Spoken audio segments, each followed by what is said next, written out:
Assalamualaikum warahmatullahi wabarakatuh. Perkenalkan, nama saya Yusuf Saifullah dengan NIM 0104201056, jurusan Manajemen Dakwah semester 5, Fakultas Dakwah dan Komunikasi UIN Sumatera Utara. Baiklah, di sini saya akan membahas tentang manajemen sumber daya manusia dalam pandangan Islam. A. Pengertian manajemen sumber daya manusia. Sadili Samsudin mengutip pendapat J.R. Terry dalam Principles of Management, memberikan pengertiannya sebagai berikut. Manajemen adalah suatu proses yang nyata yang terdiri dari tindakan perencanaan, pengorganisasian, penggerakan, dan pengendalian yang dilakukan untuk menentukan serta mencapai sasaran yang telah ditentukan melalui manfaat SDM dan sumber daya lainnya.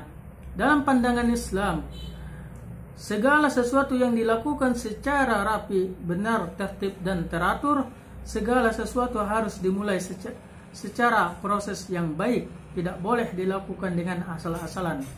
Rasulullah SAW juga bersabda yang artinya, sesungguhnya Allah sangat mencintai orang yang jika melakukan sesuatu pekerjaan dilakukan secara itqan atau tepat, terarah, jelas, dan tuntas.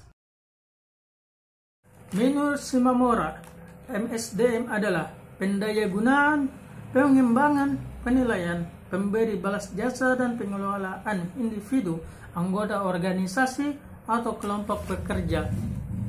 Sedangkan menurut Disler, MSDM adalah suatu kebijakan dan praktik yang dibutuhkan seseorang yang menjalankan aspek SDM dari posisi seorang manajemen, meliputi perekrutan, penyaringan, pelatihan, pengimbalan, dan penilaian.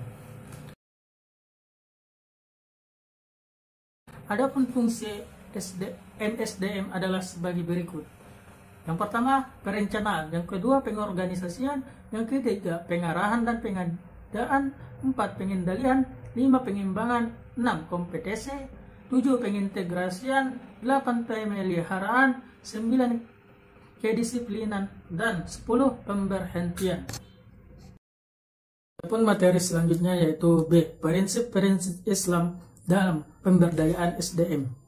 Yang pertama, prinsip kompetensi, yaitu prinsip utama dalam manajemen Islam. Kompetensi yang dimaksud adalah kemampuan atau keahlian yang dimiliki oleh personal sebagai bagian dari organisasi dalam suatu proses kerja untuk mencapai tujuan. Yang kedua, prinsip keoptimalan dan kelebihan dalam kompetensi adalah prinsip kedua dari manajemen Islam, yaitu kompetensi yang dimiliki harus optimal dan melebihi kompetensi personal lain yang memiliki kompetensi yang sama. Yang ketiga, prinsip kesesuaian. Kompetensi sebagai kebutuhan adalah sistem SDM yang menekankan pada adanya kesesuaian tenaga kerja dengan kebutuhan.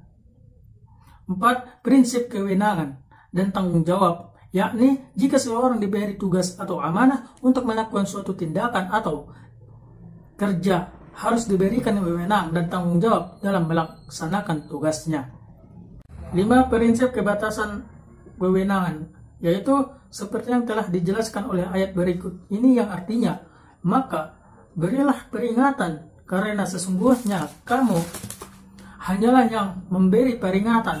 Kamu tidak memiliki kekuasaan atas diri mereka atau yang diberi peringatan. Quran Surah Al-Ghosiyah ayat 21. Dari ayat di atas, Nabi Muhammad SAW diingatkan oleh Allah Subhanahu wa Ta'ala bahwa kewenangan dirinya dalam dakwah hanyalah sebatas pemberi peringatan. Adapun yang terakhir, prinsip adanya penghargaan dan kompensasi. Manusia adalah makhluk yang unik karena memiliki dinamika sendiri. Keunikan manusia disebabkan karena manusia memiliki akal dan rasa keingintahuan. Secara naluriah, manusia berkeinginan untuk mendapatkan rasa kesenangan dan kenyamanan. Kesenangan dan kenyamanan ini dapat dipenuhi apabila manusia mendapatkan apa yang telah ia butuhkan. C. Mekanisme pengangkatan karyawan. Yang pertama, kepatutan dan kelayakan. Islam mendorong umatnya untuk memilih calon pegawai berdasarkan pengetahuan, pengalaman, kemampuan teknis yang dimilikinya. Hal ini sesuai dengan firman Allah Subhanahu wa Ta'ala yang artinya, karena sesungguhnya orang yang paling baik yang kamu ambil untuk bekerja adalah orang yang kuat lagi dipercaya. Quran Surah Al-Qasas ayat 26. Yang kedua, mekanisme kepantasan dan kelayakan. Terdiri dari beberapa bagian, yaitu pembagian aktivitas pekerja dan urgensinya, seleksi ujian calon pegawai, karyawan kontrak, karyawan tetap, mekanisme penetapan upah dalam Islam, pengembangan kompetensi dan pelatihan, hubungan kemanusiaan dalam Islam, dan konsep hubungan kemanusiaan.